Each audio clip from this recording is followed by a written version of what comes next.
आज से मैं कक्षा 9वीं का गणित स्टार्ट कर रहा हूँ। तो आज के इस वीडियो में मैं अध्याय 1 संख्या पद्धति प्रश्नावली 1.1 के सारे क्वेश्चन करेंगे। आप लोग पेन एंड कॉपी लेकर बैठ जाइए और इन सभी प्रश्न को पहले खुद ट्राई कीजिए। पहला प्रश्न आप लोग ट्राई कीजिए खुद, आप लोग हल कर पाते हैं या नहीं कमेंट में ज़रूर बताएं। तो चलो इसका हल मैं आपको करके बताता हूँ। पहले प्रश्न पढ़ेंगे, क्या शून्य एक परिमेय संख्या है? क्या आप इसे p/q के रूप में लिख सकते हैं, जहां p और q पूर्णांक है और q नॉट इक्वल टू 0 है।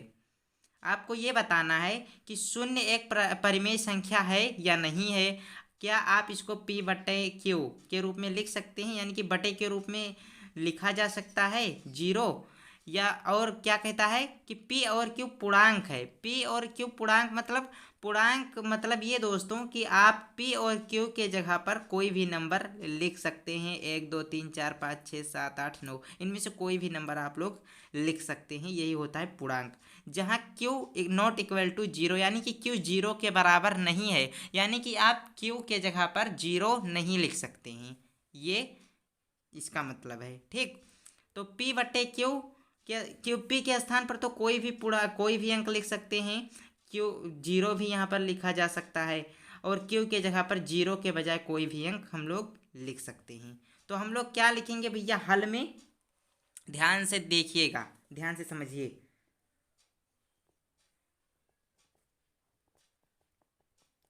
0 एक परिमेय संख्या है, तो हम लोग लिखेंगे कि हाँ शून्य एक परिमेय संख्या है। शून्य एक परिमेय संख्या है। ठीक, फिर दूसरा पूछा जा रहा है, क्या आप इसे p/q के रूप में लिख सकते हैं? जी बिल्कुल लिख सकते हैं। जब ये शून्य एक परिमेय संख्या है तो इसे p/q के रूप में क्यों नहीं लिखा जा सकता? बिल्कुल लिखा जा सकता है।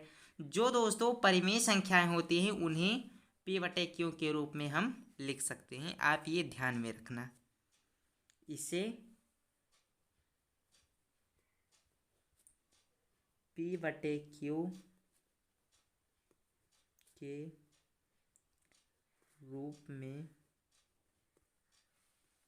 लिखा जा सकता है।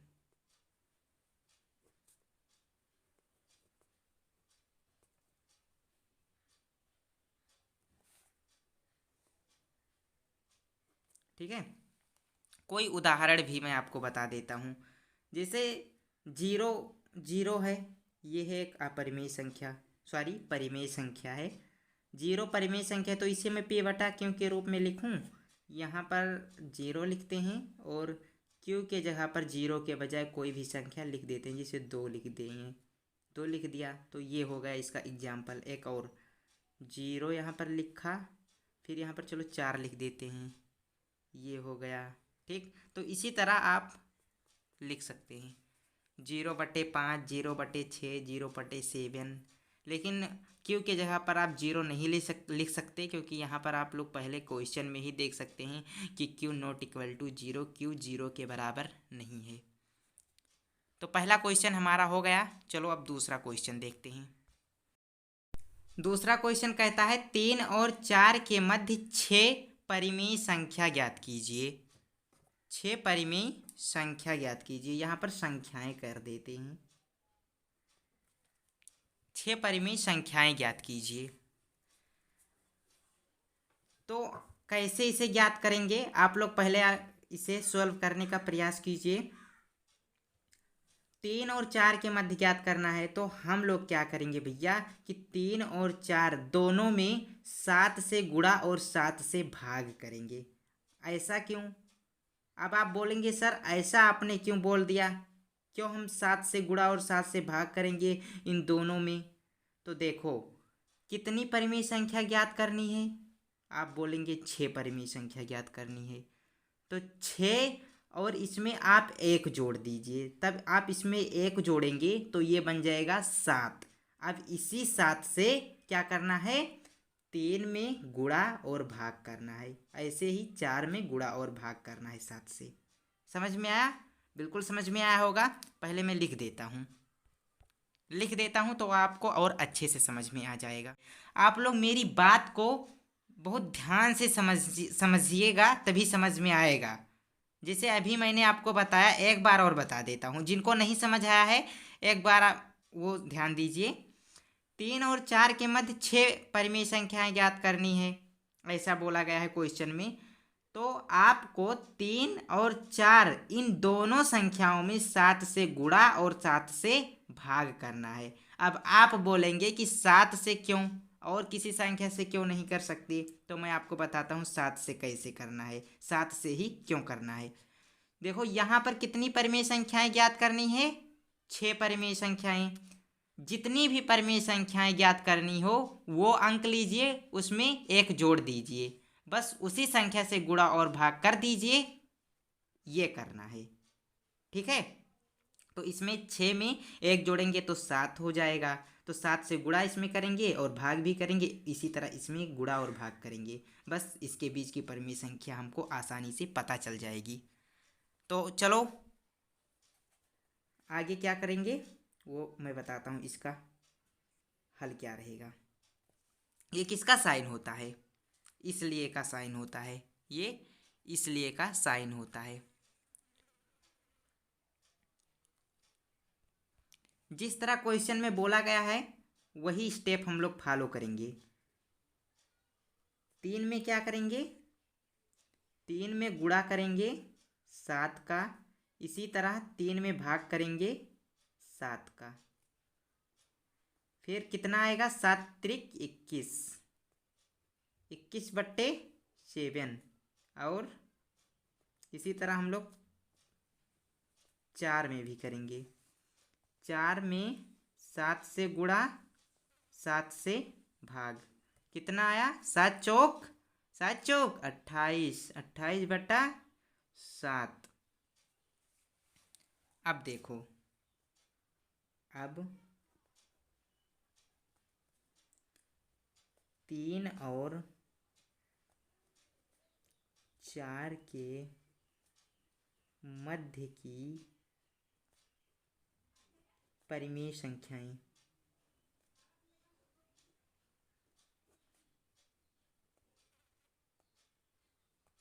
चुटकियों में निकल आएंगी। देखो कैसे। 21/7 है, यहाँ पर 28/7 है। यहाँ तो मैंने एक बात नहीं लिखा, नोटिस कीजिए आप लोग क्या मैंने नहीं लिखा। 3 और 4 के मध्य की परिमेय संख्याएं तो कितनी निकालनी थी, ये बात तो मुझको लिखनी चाहिए, तो ये मैंने नहीं लिखा, तो चलो लिखता हूँ। 3 और 4 के मध्य की 6 परिमेय संख्याएं, कितनी? 6 परिमेय संख्याएं। तो आप लोग इस तरह से अपने नोटबुक में लिखिएगा, 3 और 4 के मध्य 6 परिमेय संख्याएं। उसके बाद ये स्टेप लिखिए, 21/7 है, 21/7 के बाद 22/7, फिर 23/7, फिर 24/7, 25/7, 26/7, एंड यहाँ पर और लिखते हैं, और कोमा के बजाय और लिखेंगे, ज़्यादा बेटर होगा, 27/7। अब गिनो कितना हुआ, 1 2 3 4 5 6, निकल आया ना? बिल्कुल निकल आया। 6 परिमेय संख्या अब हमको मिल गई हैं 3 और 4 के मध्य। आप लोग देखेंगे तो इसी के मध्य के है 21/7 और 28/7, इन्हीं के मध्य की ये परिमेय संख्याएं पता चल गई हैं। अब हमको बस यही रहेगा आपका आंसर। 3/5 और 4/5 के बीच 5 परिमेय संख्याएं ज्ञात कीजिए। ये प्रश्न भी बिल्कुल पिछले प्रश्न की तरह है, बिल्कुल उसी तरह ये भी लगेगा। यहाँ पर आप लोग नोटिस करेंगे तो आपको दिखेगा कि 3/5, 4/5 इसके हर समान है। तो इसका हल कैसे करेंगे, देखो हल करके आप लोगों को मैं बताता हूँ। पहले आप लोग लिखिए, चूंकि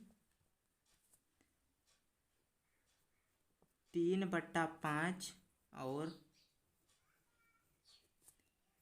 4/5 के हर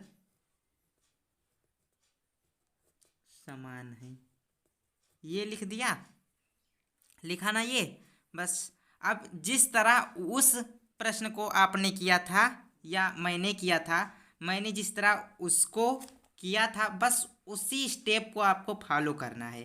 क्या करेंगे, जितनी परिमेय संख्याएं निकालनी है उसमें एक जोड़ देंगे, फिर दोनों संख्याओं से गुणा और भाग कर देंगे। जैसे 5 में एक जोड़कर क्या करेंगे, इसमें और इसमें गुणा भाग करेंगे। 5 में एक जोड़ेंगे तो 6 आएगा, 6 को इसमें गुणा और भाग करेंगे और इसमें भी गुणा और भाग करेंगे। तो चलो मैं लिखता हूँ यहाँ पर। 5 परिमेय संख्याएं ज्ञात करने के लिए 3/5 और 4/5 को 5 + 1 जो कि परिमेय संख्याओं की संख्याएं, इतनी परिमेय संख्याएं ज्ञात करनी है और उसमें एक जोड़कर बराबर 6 से गुणा और भाग करेंगे। इसमें 6 से गुणा करेंगे और भाग करेंगे, इसमें भी 6 से गुणा और भाग करेंगे। तो संख्याएं लिखते हैं पहले। 3/5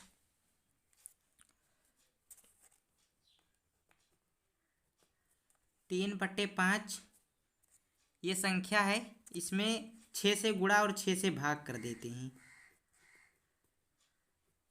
ये 5 नीचे लिख देते हैं, फिर 6 से गुणा 6 से भाग, 6 त्रिक 18, 6 पंचे 30, ये संख्या निकल आई। और फिर इसी प्रकार दूसरी संख्या के साथ करेंगे, इसमें भी उतने से गुणा उतने से भाग करेंगे।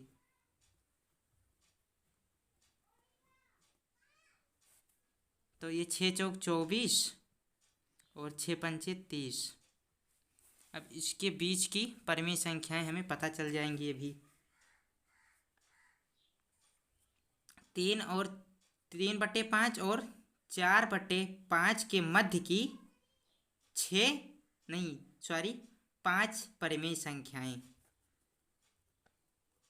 3/5 और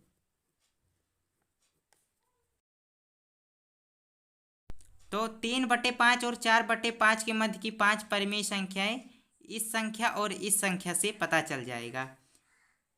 18/30 के बाद क्या आता है, 19/30, फिर 20/30, फिर 21/30, फिर 22/30, फिर 23/30।